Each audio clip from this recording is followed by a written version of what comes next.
건강 음식도 어떻게 먹으면 독이 된다? 이렇게 먹으면. 자, 한번 살펴보도록 하겠습니다.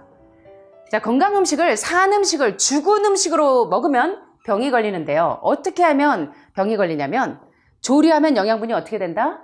파괴가 된다. 첫째, 조리하면 어떻게 영양분이 파괴되는가?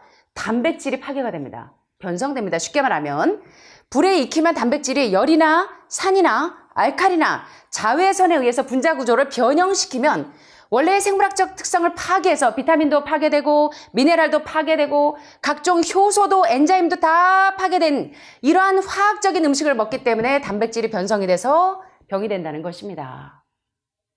특별히 불로 조리하는 행위는 음식의 단백질을 변성시키기 때문에 음식이 아미노산으로 분해되는 것을 방해해서 특별히 우리가 섭취하는 모든 단백질은 일단은 우리 몸에 들어올 때 단일 개별 아미노산으로 분해되어야지만 우리 몸에서 흡수가 되고 사용될 수가 있는데 단백질이 변성되기 때문에 음식이 아미노산으로 분해가 되지 못한다는 것입니다. 자, 예를 한번 들어보겠습니다. 여러분, 머리카락은 뭡니까?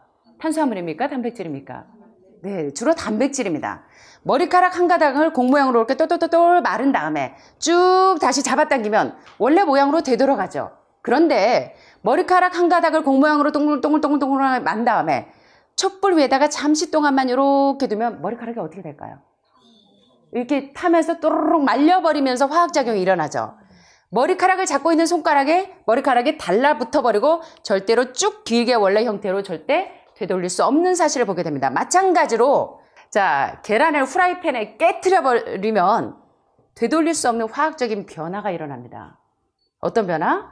일단 단백질 분자가 서로 융합돼서 응고가 되면 우리 몸의 소화효소로도 쉽게 분해할 수 없어져서 소화효소들이 최대로 할 수 있는 일은 부분적인 분해를 하기 위해서 폴리펩티드 형태로 만들어버립니다. 이 얘기가 무슨 얘기냐면 우리 몸은 부분적으로 분해된 단백질 덩어리인 폴리펩티드가 이 단백질 덩어리인데 요걸 부분적으로 분해시켜서 신장을 통해서 제거해야 될 외부 침입자로 인식한다는 것입니다. 단백질을 어떻게 하면? 가열했더니 변성이 돼서 신장이 외부 침입자로 인식한다는 것입니다. 또한 당연히 신장의 세포벽은 이러한 물질들을 쉽게 운반할 수가 없게 되기 때문에 이러한 산성 폐기물이 몸에 축적이 되면서 신장 결석증이 생기고 결국 심부전증을 초래한다는 것입니다. 이해되시죠? 이렇게 소화되지 않은 단백질이 각종 알러지 리액션, 알레르기나 아토피, 관절염, 오늘날 모든 질병의 원인을 일으키고 신드롬인 장, 누수, 증후군, 그리고 각종 자가 면역 질환을 유도하는 범인이 바로 단백질을 변성시키는 조리된 가열한 음식이라는 것입니다. 두 번째, 조리하면 영양분이 어떻게 파괴가 되는가? 탄수화물이 번영이 됩니다. 우리는 이 탄수화물을 덱스트린화해서 포도당으로의 분해를 촉진시켜줘야 하는데 복합 탄수화물인 감자나 고구마를 가열해주면요. 특별히 기름에 가열하시면 캐러멜화되어서 분자들이 끈적끈적한 당밀로 융합이 돼버립니다. 여러분 아시는 것처럼 뭐 감자 전분 이런 거 아시잖아요? 덱스트린과 녹말은 식물성 접착제의 원료로도 사용되죠.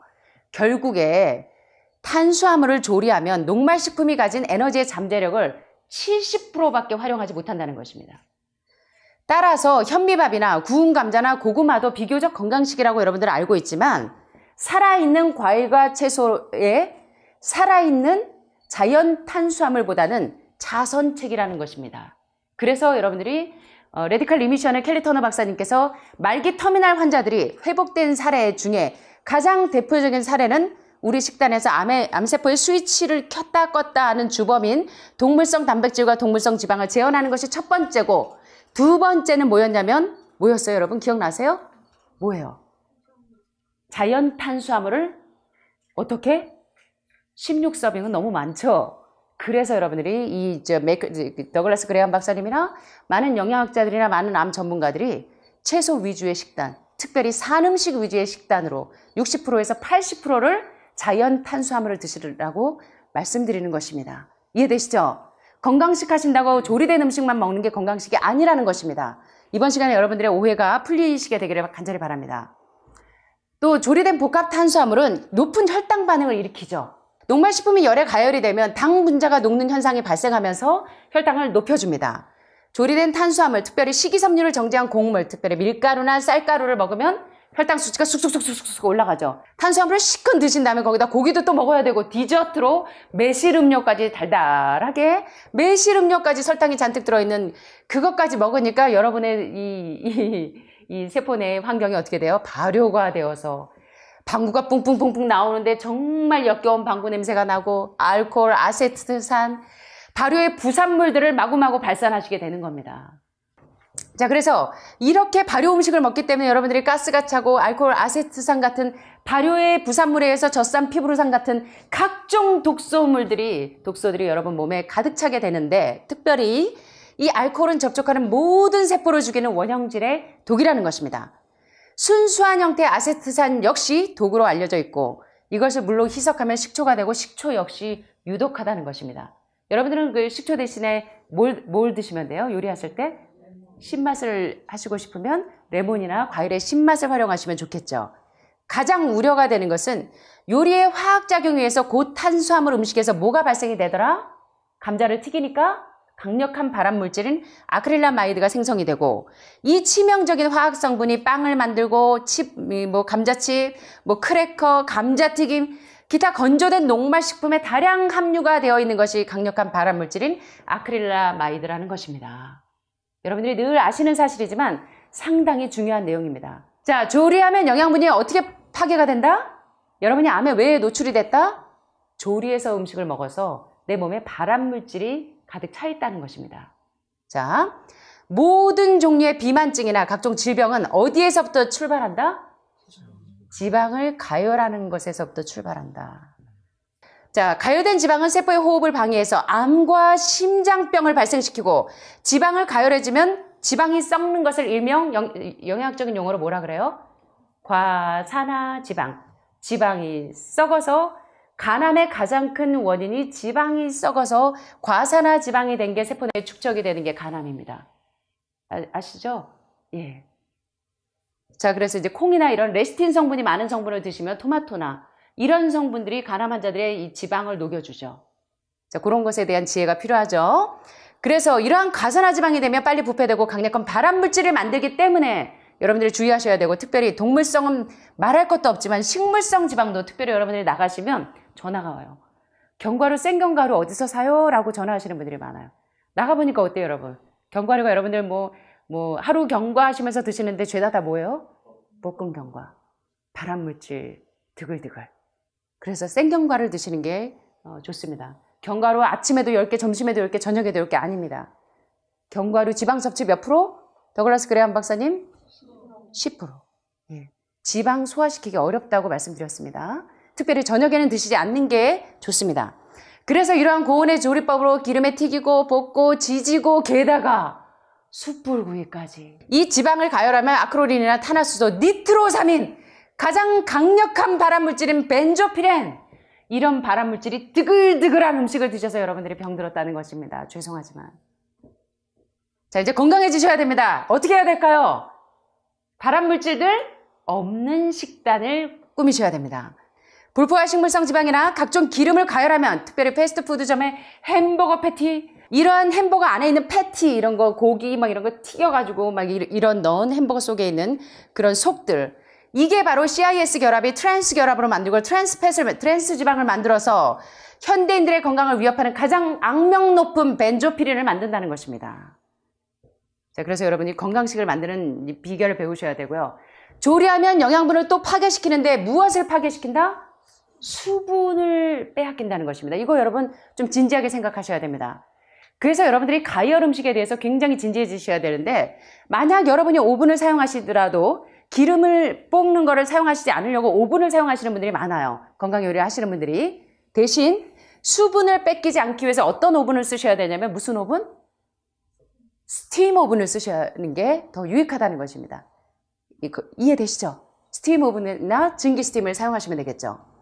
우리가 섭취하는 것 중에 가장 부피가 큰 것은 산소고 그 다음이 수분인데요.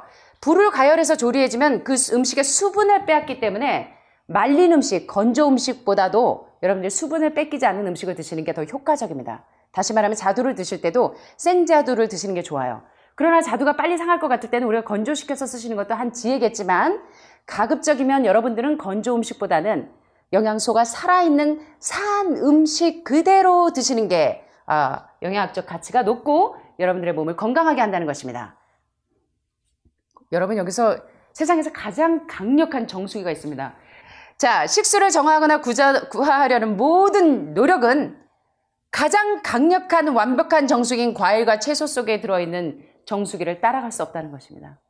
과일과 채소 속에 있는 물이 세상에서 가장 깨끗한 물이라는 것입니다. 자, 게다가 가장 중요한 많은 콜린 캠벨 교수님이나 많은 영양학자들이 이 매직 블랙, 암 환자들을 살리는 단백질, 지방, 탄수화물이 아니라 정말로 우리에게 필요한 영양소는 바로 미세 영양소인 비타민, 미네랄, 효소, 엔자임, 파괴되지 않는 식사로 먹는데 이것을 일컬어 매직 블랙, 마법의 미사일이다.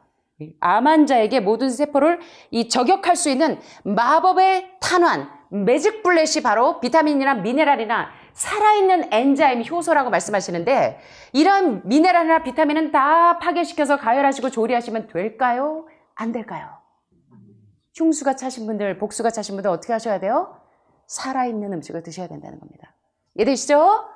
자, 특별히 음식에 들어있는 소화효소는 섭씨 50도, 48도, 로푸드는요. 그래서 48도 이하에서 가열해서 먹습니다. 그래서 이제 제가 이제 요리 강습할 때 여러분들이 들어오셔서 이 가열하지 않으면서 우리 몸에 잘 흡수시킬 수 있는 영양소가 파괴되지 않은 그런 음식을 먹는 방법을 배우셔야 됩니다. 자, 영양소는 특별히 소화효소는 섭씨 50도 정도에서 파괴되고 비타민과 미네랄도 파괴되기 때문에 가열 음식을 먹은 다음에 여러분들이 자꾸 목이 말라 물을 벌컥벌컥 마시는 이유는 뭐냐면 뭐 때문에 그래요? 음식을 가열하니까 영양소가 없어. 특별히 어떤 영양소? 목마르지 않게 하는 영양소가 충분하면 목이 안 말라요. 왜 자꾸 탈수 현상이 오냐면 영양소가 없는 가열 음식으로 조리를 했기 때문에 비타민이나 미네랄이 파괴가 됐기 때문에 여러분들이 자꾸 목이 말라서 영양소가 부족하니까 미네랄을 자꾸 먹는 것입니다. 이해되십니까? 자, 그래서 비타민과 미네랄과 효소와 같은 삼중 이 오케스트라가 잘 활약할 수 있도록 여러분은 영양소가 파괴되지 않은 음식을 드셔야 되는데 우리가 열을 가해서 자연 상태 음식을 변형시키면 대부분의 비타민, 미네랄, 효소와 같은 미세 영양소들이 손상되거나 활력을 잃어버려서 말 그대로 뭐만 남는다? 칼로리 덩어리인 무슨 음식? 시체 음식. 야, 말만 들어도 무섭죠? 시체 음식을 먹어서 우리가 시체가 된다는 것입니다. 이해되시죠? 그래서 우리가 편안하게 식사할 수 있는 음식의 온도는 대략 40도 정도로 그 이상 음식을 가열하면 대부분의 영양소가 변형되거나 파괴되기 때문에 여러분들이 이제 인식의 전환이 필요한데 입에 좋은 음식, 다시 말해 열을 가해서 부드러워진 음식일수록 몸에는 좋다, 나쁘다? 나쁘다는 인식의 전환이 필요하다는 것입니다. 자, 그래서 로푸드는 48도 이하의 불로 조리한 음식과 화학적인 가공을 거치지 않은 자연 음식이 바로 무엇이다? 제가 로푸드 한다 그러니까 로푸드가 패스트푸드의 반대인 줄 아시고 천천히 만드는 음식인 줄 아시는데 로푸드가 뭐라고요, 여러분? 비타민이나 미네랄이나 효소가 파괴되지 않도록 열에 가하지 않은 48도 이하의 불로 조리한 음식과 화학적인 공정을 거치지 않은 음식, 자연 음식을 이야기하는 것이 로푸드입니다. 자, 그런데 예외가 있습니다. 예외가. 가열에도 좋은 애가 있어요. 여러분 아시는 것처럼 리코펜 시나입니다. 예. 또 당근은 어떻게 해서 먹어요? 가열해서. 예. 지용성 비타민은. 자, 토마토의 리코펜 시나를 보면 토마토는 세계 10대 장수 식품의 하나일 정도로 울트라 슈퍼 푸드죠. 토마토에 있는 리코펜은 가열하면 가열할수록 리코펜 상승 효과가 높아져서 리코펜이 우리 몸에서 흡수가 잘 되도록 하는데 특별히 토마토에 있는 이 색깔, 이 색소인 붉은 색소는 색소를 일컬어 리코펜이라고 하는데 이 리코펜은 심장을 튼튼하게 해주고 강력한 항암 작용을 하죠. 게다가 중요한 것은요. 제가 왜 보식할 때 자꾸 이 히포습을 자꾸 우리 모든 요리에 제가 히포습을 많이 강조하는 이유가 그겁니다. 토마토를 오래 가열한 거. 왜 자꾸 먹이냐면 특별히 고기에서 지방에서 나오는 이 지방과 가열하면 불이 만나면 뭐가 나온다고요? 강력한 벤조피린과 같은 발암물질이 나오는데 이 발암물질을 중화하는 중화제가 있습니다. 걔가 누구예요? 걔가 누구예요? 토마토 속에 있는 리코펜 성분입니다.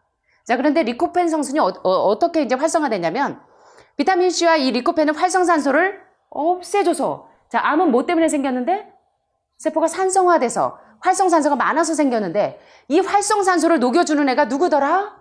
토마토에 있는 리코펜 성분이더라. 게다가 칼로리로 낮아서 살을 빼는 데도 좋고 잠을 못 주무시는 불면증, 만성피로, 변비에도 효과적인데, 자, 이 리코펜이 어쩔 때 이게 좋냐면 토마토를 생으로 먹는 것보다 가열을 했더니 비타민C는 2분 가열하니까 10%, 15분 가열했더니 15% 감소되고 30분 가열하니까 29%가 감소가 되는데, 물론 토마토를 생토마토로 먹을 때는 비타민C의 이점은 있는데 가열을 했더니 어떤 이점이 있냐면 내 몸의 독소를 중화시키는 중화제로 활약을 해서 리코펜이 트랜스 변화되고 리코펜 시스 인체에 흡수가 가능한 리코펜으로 전환되는 게 몇 프로나 증가하냐면 무려 2분 가열했을 때 54%, 15분 가열했을 때 171%, 30분 가열했더니 몇 프로?